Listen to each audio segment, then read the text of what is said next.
Shalom Bapak Ibu dan Saudaraku yang dikasihi Tuhan, bagaimana kabar Bapak Ibu semua? Harapan saya Bapak Ibu semua diberkati Tuhan, amin.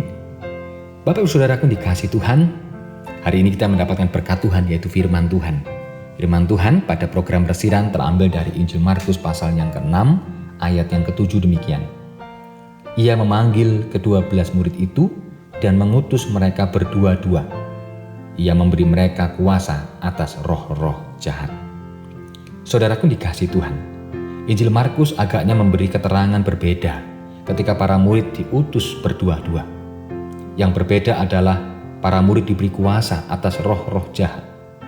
Sementara di Injil yang lain diceritakan bahwa Tuhan Yesus memberikan juga kuasa untuk menyembuhkan. Agaknya perkara roh jahat memang menjadi hal yang khusus. Kalau ada orang yang sakit, pasti akan dikaitkan dengan kerasukan roh jahat. Demikian juga ketika ada kondisi yang memprihatinkan, maka seringkali pula dikaitkan dengan tindakan roh jahat. Apakah memang itu semua karena tindakan roh jahat? Sepertinya tidak selalu demikian. Ini adalah cara termudah untuk memahami cara yang sedang terjadi.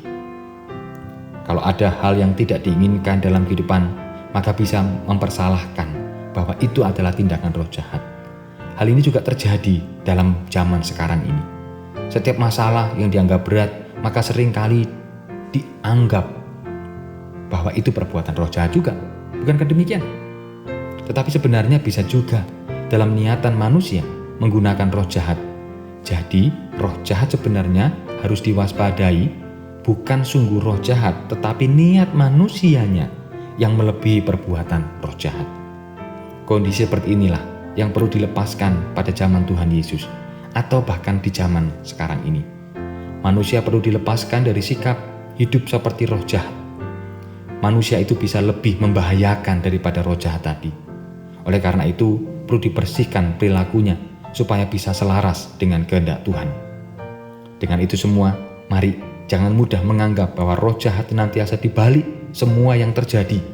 Karena bisa jadi roh jahat itu adalah kita sendiri yang senang bertindak tidak adil dan licik kepada sesama kita. Marilah saudaraku, kita mohon kekuatan daripada Tuhan, agar Tuhan sendiri menghampiri kita, menyapa kita, dan mengusir roh jahat dalam niat kita, pikiran kita, tindak tanduk kita, sehingga hidup kita memancarkan cinta kasih Tuhan. Kiranya Tuhan menolong dan memberkati kita. Amin. Mari kita berdoa.